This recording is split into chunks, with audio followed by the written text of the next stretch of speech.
A traditional Japanese garden is the single worst place on earth to be a mosquito, and that should make no sense at all. This is a country of wet, heavy summers, rice paddies in every valley, standing ponds in every temple courtyard, stone basins that hold water year-round in front of every shrine. On paper, the entire archipelago is mosquito heaven, the kind of place that should breed them by the billion. Yet there sits the garden, koi drifting under a red maple, a stone lantern green with moss, water everywhere, perfectly still, and almost nobody gets bitten. The garden cannot be sprayed because Japanese garden design is built around living things that the chemistry would also kill. The koi in the pond, the bees working the cherry blossoms, the dragonflies hanging over the water. Spray the kind of broad-spectrum insecticide that wipes out mosquitoes, and you wipe out the entire visual and ecological system that makes the garden a garden in the first place. The thing that makes it beautiful is the same thing that makes spraying impossible, so the gardeners did something else. 5 layers stacked on top of each other, each one stranger and older and cheaper than the last. The system has been running in essentially the same form for over 1,000 years. It costs almost nothing to build in a modern American backyard. The global insect repellent industry, which generated approximately $7.8 billion in revenue in 2024, has every commercial reason in the world to make sure you never learn how it works. Start with the enemy, because most homeowners have forgotten what a mosquito actually is. A mosquito is not a nuisance. It is the deadliest animal on the planet, by a margin that nothing else even approaches. Mosquitoes kill approximately 700,000 people every year, more than every snake, shark, lion, bear, and other animal combined, including human beings killing each other. The total cumulative human death toll from mosquito-borne disease across all of recorded history is conservatively estimated at over 50 billion people. Japan understood this intimately. For most of the country's history, malaria circulated in the western coastal wetlands, and Japanese encephalitis was carried out of every rice paddy by Culex mosquitoes during the summer rainy season. A country that wet with that much standing water had 2 options: develop a method of controlling mosquitoes or bury people year after year. The gardeners chose control. They did it without a chemistry laboratory because the engineering principles were figured out roughly 1,000 years before the chemistry laboratory existed. Layer 1. The water. Walk into any classical Japanese garden, and the first sound you hear is water moving. A bamboo pipe slowly filling with a thin trickle from above, tipping forward when its center of gravity shifts, clacking against a flat stone at the bottom of the ark, and swinging back upright to begin filling again. The device has a name. It is called a shishi-odoshi, which literally translates as deer scarer, because the original purpose was to startle deer and wild boar away from rice fields and vegetable gardens. Most modern visitors to a Japanese garden see the shishi-odoshi as decoration. It is not decoration. It is a pump with no motor. Every time the bamboo pipe tips and resets, the water inside it moves. The stone basin near the entrance path, called the tsukubai, is similarly fed by a thin bamboo spout that delivers a constant slow trickle into the basin and an equally constant overflow out the back. The streams running through the garden wind through stone channels that produce small standing waves and turbulence at every bend. The little waterfalls drop water through air, breaking the surface tension of whatever pool they land in. Nothing in the entire garden is allowed to sit completely still for more than a few minutes at a time. The biological reason this matters is straightforward. Female mosquitoes lay their eggs on water surfaces. The eggs hatch into larvae that hang just below the surface and breathe through a small tube called a siphon that pokes up into the air. Disturbed water surfaces destroy this breathing arrangement. Moving water prevents the siphon from holding position. Ripples and turbulence drown the larvae before they can complete their development. A female mosquito searching for an egg-laying site tests the water by touching the surface with her legs, and if she registers movement, she leaves. She does not waste her eggs on water she knows her offspring cannot survive in. The classical Japanese garden, by ensuring that every water feature is in constant slow motion, has been refusing to give female mosquitoes a place to lay eggs since at least the Heian period in the late 8th century.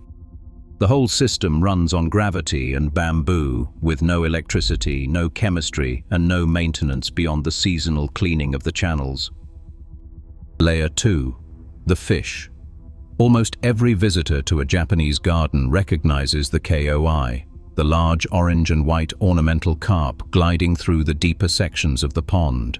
The koi are the famous public face of the system. The koi are also not the most important fish in the pond. The most important fish is a small silver creature, barely 1.5 inches long, called the medaka. The Japanese rice fish, scientifically classified as Oryzius latipes, is native to the Japanese archipelago and has been living in the country's rice paddies and garden ponds for over 2,000 years, since wet rice cultivation first spread across the islands during the Yayoi period. The medaka is a surface feeder. It hunts in the exact thin layer of water, the top 1 inch where mosquito larvae hang to breathe, that the koi never visit because koi feed near the bottom on plant matter and decomposing organic material. A single medaka can patrol a small pond all day, picking off mosquito larvae one after another, and unlike any pesticide ever invented, the medaka makes more of itself for free. Every spring, the population breeds and restocks the patrol force without any human intervention. For most of Japanese history, a healthy garden pond and a healthy rice paddy were ecologically identical. Both contained clear water, both supported populations of medaka, and both produced essentially no mosquitoes. The medaka population in Japanese rice paddies began declining sharply during the second half of the 20th century, when synthetic agricultural pesticides were introduced to the rice-growing system. The Japanese Ministry of the Environment formally designated the medaka as a threatened species in 1999. As the small fish disappeared from the rice paddies, the mosquito populations rebounded. The country had quietly traded a self-maintaining biological control system that had operated for free for 2,000 years for a chemical control system that required new purchases every growing season. The economic incentive for that trade ran entirely to the manufacturers of the chemicals and entirely against the farmers and the public health system that had depended on the older arrangement. Layer 3. The dragonflies. A summer afternoon at any Japanese garden pond produces a steady stream of long, jewel-colored bodies darting and hovering in the air above the water. Most modern visitors see dragonflies as decoration, an attractive detail for a postcard. What they are actually looking at is the single most efficient mosquito-killing machine that biological evolutionary refinement has ever produced, and the garden is deliberately engineered to breed it on site. The design of the dragonfly is not new. The Odonata order, which includes both dragonflies and damselflies, has been hunting flying insects out of the open air for approximately 300 million years. The ancestors of the modern dragonfly, including the Carboniferous-era genus Meganeura, had wingspans approaching 2.5 feet and were the dominant aerial predators on Earth long before the first dinosaurs walked on land. 300 million years of evolutionary refinement aimed at one single biological problem: catching small flying insects out of the air. The mosquito, which evolved roughly 200 million years later, has been losing this race since before mammals existed. The garden harvests dragonflies in 2 predation stages. Before the adult dragonfly ever takes flight, the insect spends between several months and several years underwater as a nymph, a small armored predator living in the pond mud and the submerged vegetation. The nymph eats mosquito larvae. A meta-analysis published in the Journal of Animal Ecology in 2023 by researchers from the University of Reading and colleagues, examining 485 effect sizes across 31 separate studies and 47 species of dragonflies and damselflies, found that a single nymph eats an average of 40 mosquito larvae per day, with confidence intervals between 20 and 60 larvae per nymph per day. Specific high-performing species push the number much higher. Anax indicus nymphs studied in Sri Lanka in 2018 consumed an average of 110 Aedes aegypti larvae per nymph per 24-hour period. A single working garden pond, stocked with the right native dragonfly species, hosts a slaughterhouse for mosquito larvae, underwater that no surface treatment can ever replicate. Then the nymph climbs out of the water, splits its outer skin, and unfolds into the adult winged form. Field estimates of adult dragonfly predation rates run between 30 and 100 mosquitoes per dragonfly per day, captured in flight using the basket-shaped trap formed by the insect's 6 legs. The larvae below, the adults above. 2 complete predation shifts on the same predator, all day, every day, for free, for as long as the pond remains healthy.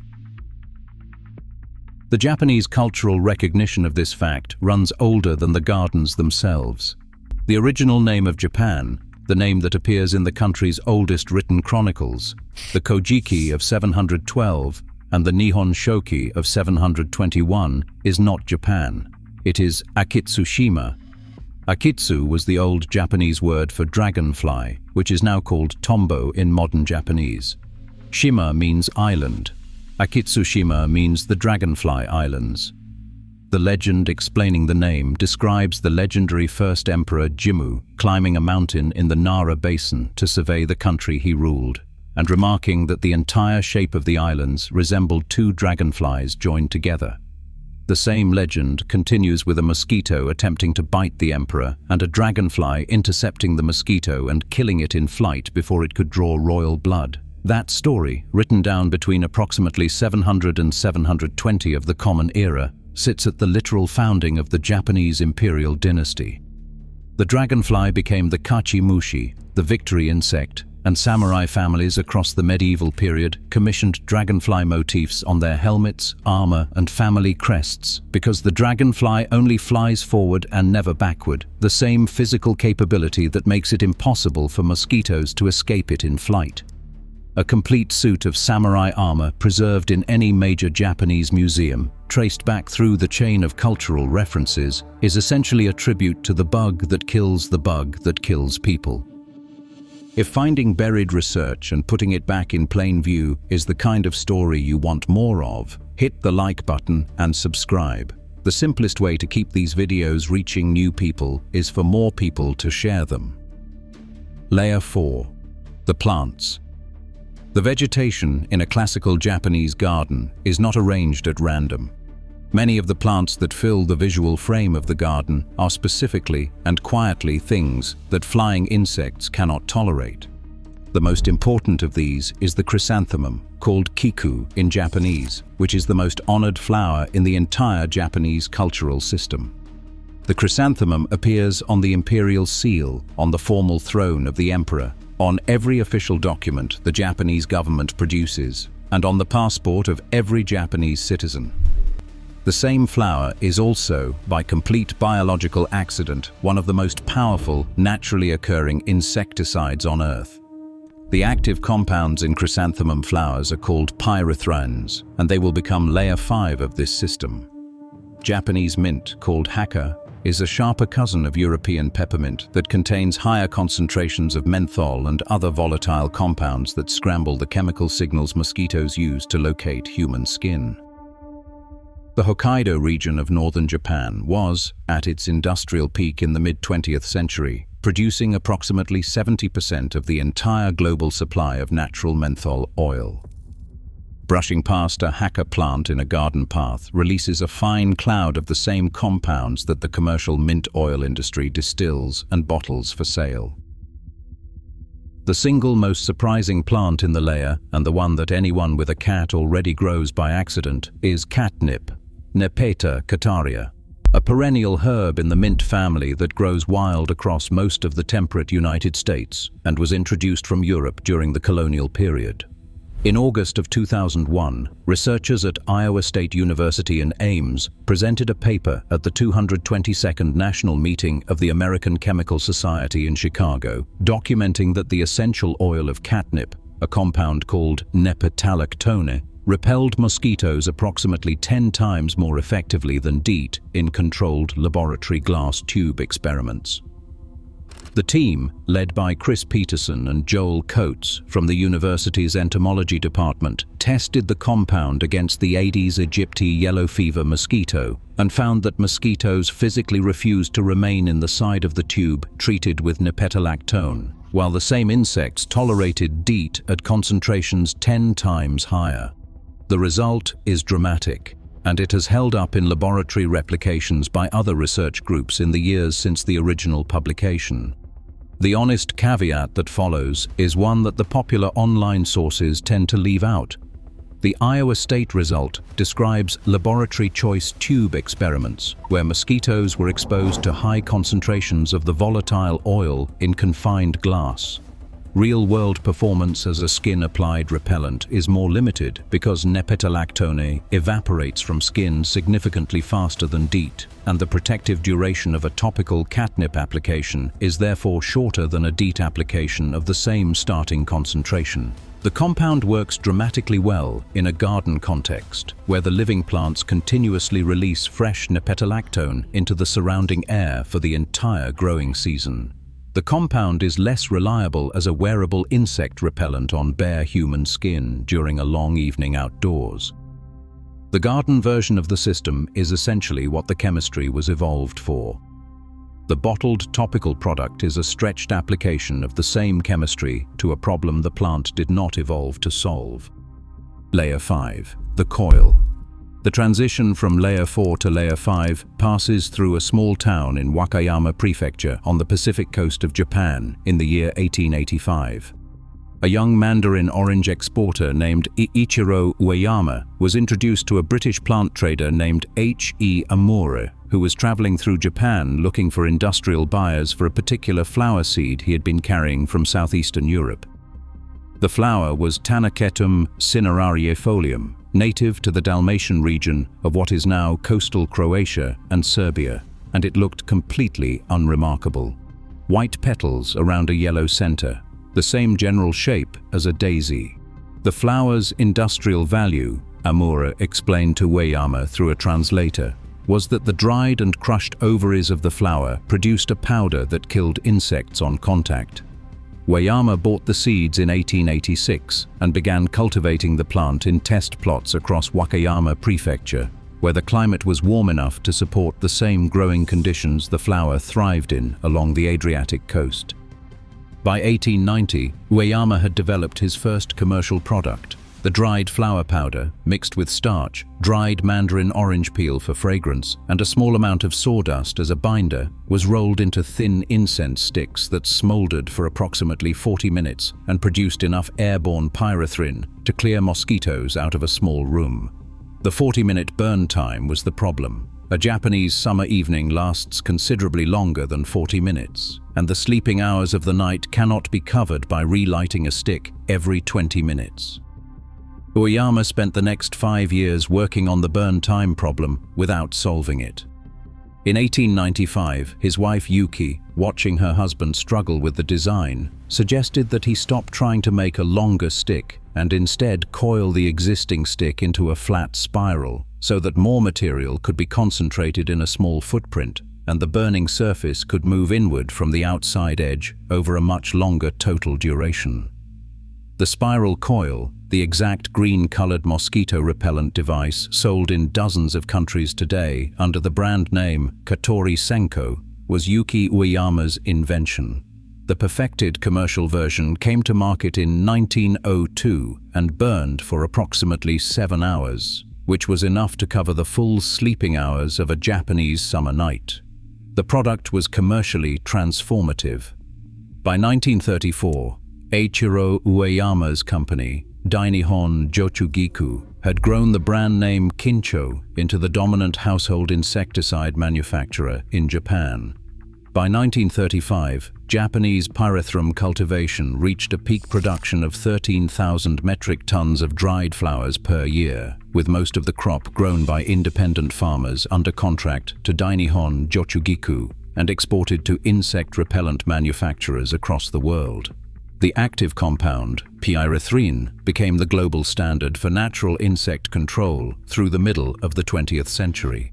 The Japanese Empire essentially ran the world's supply of one of the most effective insecticides ever discovered. The flower itself, when not concentrated into a coil or extract, is genuinely safe for the rest of the garden ecosystem. The pollen is collected by bees. The leaves are eaten by certain butterfly larvae without any apparent ill effect on the larvae. The flower in the field has no measurable impact on the koi or the medaka or the dragonflies sharing the garden with it. The concentrated extract and the burning coil, however, are a different matter. In its concentrated form, pyrethrin is genuinely toxic to bees if applied during active foraging hours, to fish if it runs off into water, and especially to cats, which lack the liver enzymes most other mammals use to metabolize the compound safely. The living plant in the garden is safe for the cat sleeping next to it. The bottle of concentrated extract behind the patio door is not safe for the cat if the cat licks it. The chemistry of natural pyrethrin had one commercial flaw, from the perspective of an industrial insecticide manufacturer trying to sell a product. Pyrethrin is photolabile, which means the compound breaks down rapidly when exposed to ultraviolet light. A pyrethrin-treated surface loses most of its insecticidal activity within 4 to 6 hours of direct sunlight exposure. This is wonderful for the surrounding ecosystem because it means that any pyrethrin applied to a crop is essentially gone by morning, and the bees pollinating the crop the next day are not exposed to residual toxicity. It is terrible for selling a product that has to sit on a hardware store shelf for 2 years with a guarantee that it will remain effective when applied. So the global chemical industry did what the global chemical industry always does. The natural pyrethrin molecule was used as a structural starting point for a new family of synthetic copies called pyrethroids that were engineered to do the opposite of the natural compound. The synthetic pyrethroids were modified to resist ultraviolet breakdown, to remain active on treated surfaces for weeks instead of hours, and to bind more aggressively to insect nervous systems. The most widely used modern pyrethroids, including permethrin, deltamethrin, cypermethrin, and bifenthrin, are derivatives of the same molecular framework Ueyama isolated from a flower in 1886. They are also significantly more toxic to bees, fish, cats, and the surrounding ecosystem than the original natural pyrethrin ever was. The flower that broke down clean by lunchtime was quietly replaced on the global pesticide market by a harsher synthetic version that does not. The global insect repellent and insecticide market reached approximately $7.8 billion in annual revenue in 2024, and is projected to exceed $11 billion by 2032.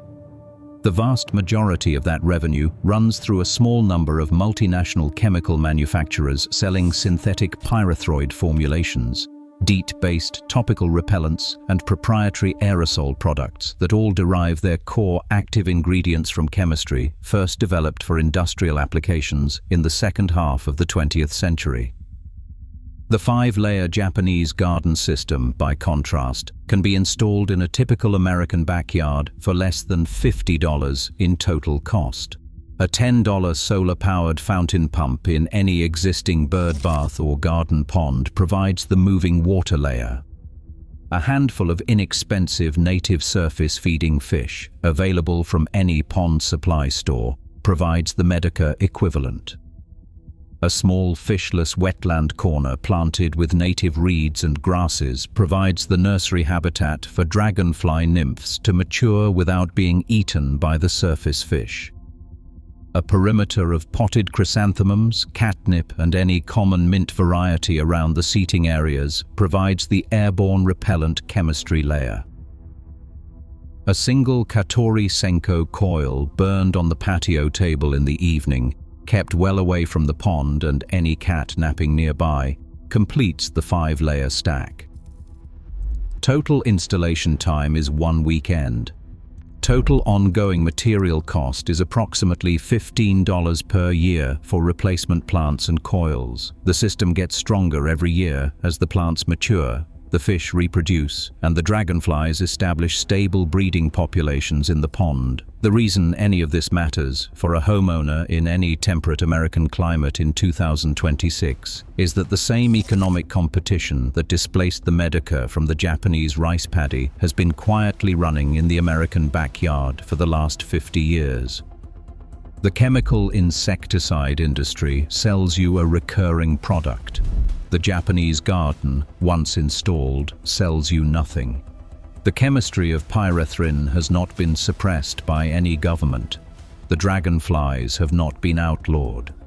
The medaka equivalent fish are available at any pond supply store for under $5 per fish. The chrysanthemum was already in your neighbor's flower bed before you read this. The complete 5-layer system has been hiding in plain sight inside Japanese gardens that American tourists visit every year and photograph for their vacation slideshows without ever once realizing that the prettiest defense system on Earth is the one no chemical company in the world has any financial incentive to recommend. If this changed how you look at the garden behind your own house, hit the like button and subscribe. There is a small movement of people right now rebuilding the connection to the knowledge their grandparents used for free. We share what we find. We do not let it disappear a second time. Thanks for watching.